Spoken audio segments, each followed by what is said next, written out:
Mágat Cathaoirleach, Minister, you're very welcome back to the House. I'm clearly going to focus on people with disabilities, but I want to start with the programme for government. It states that we want to, throughout their lives, people with disabilities should be supported in maximising their potential by removing barriers which impact on access to service, education, work, etc. And it says in achieving this aim, the partnership government should be guided by two principles: equality of opportunity and improving the quality of life for people with disabilities. I want to just move straight from that and to your recently published statement of strategy. And in the foreword, you talk about all elements of our new programme are working well together, and though we face many challenges ahead, we are more than ready to meet them.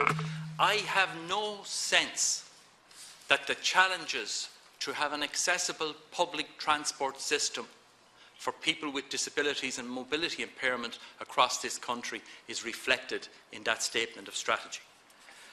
Even the challenges aren't reflected. It's another day's work how far you get to addressing them, but they need to be reflected.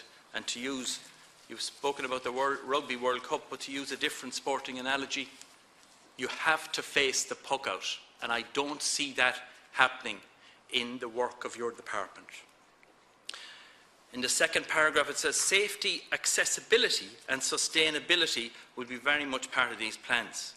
I don't see really any ambition for accessibility and participation by people with disabilities.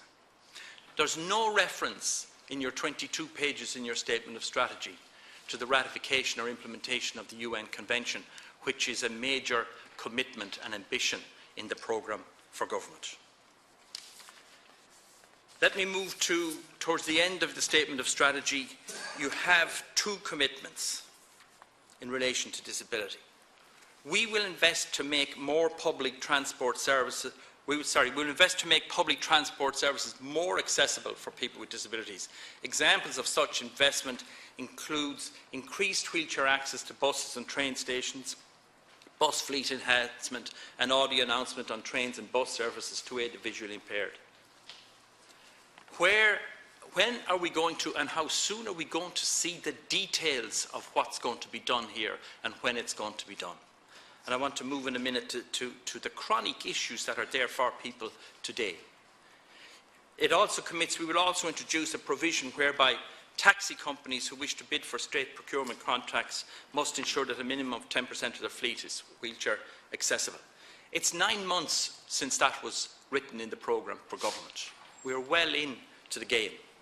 I can't see how that couldn't be delivered already if there were officials in your department and if it was being driven strongly by yourself. Let me give a few examples of the kind of issues that people face. I understand that in Cork only supervisors in relation to Bus Éireann are allowed to operate the lifts on the buses. Now that means that if someone wants to travel, they have to book, we know already, 24 hours ahead, which is very different from what everyone else needs to do. And then a supervisor meets them at the desired location. The supervisor loads the passenger onto the bus, follows the bus to the intended location and unloads the passenger. That seems to me, even though it is not a solution in itself, to be highly inefficient and cumbersome.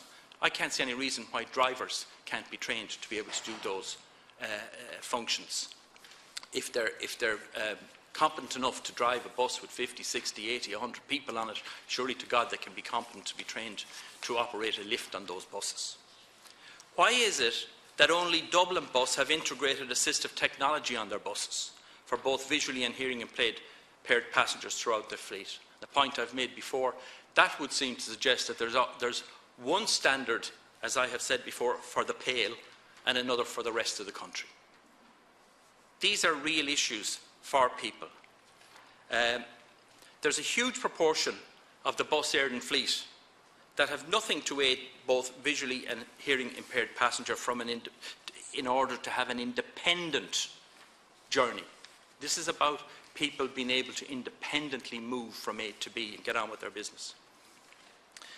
And we have a situation in Dublin, and I know people, and some of them are no longer with us, that got out of their wheelchairs and bummed themselves up the steps of buses. And by doing that on a constant basis, I think of Dermot, the late Dermot Walsh, the late Martin Naughton, and many others, who embarrassed the daylights out of the public bus company and the department to make buses accessible. Now we have a routine situation. Somebody goes to a bus stop, and indeed the bus stop, in fairness, may be very accessible, and a lot of work has been done on that. And they find that there's somebody with a buggy in the wheelchair space, and the driver, embarrassed, has to say, I'm really sorry, there's nothing, I can ask the person to move, but nothing can be done about it.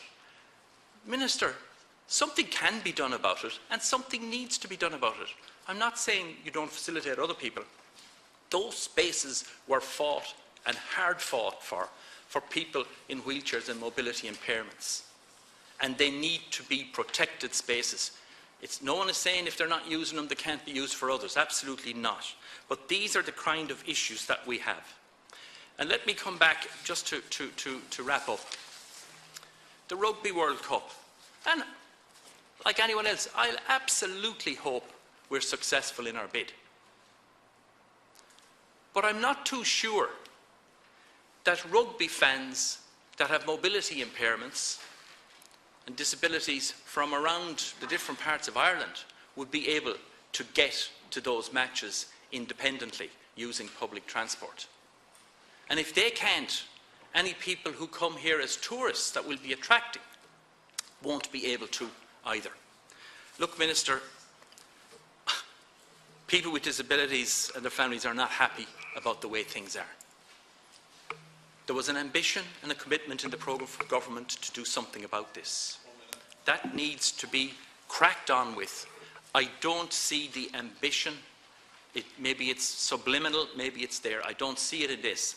And what I'm saying is, and what I'm asking, is that you would come back into this House at an early date and put the detail and the drop down to show ambition.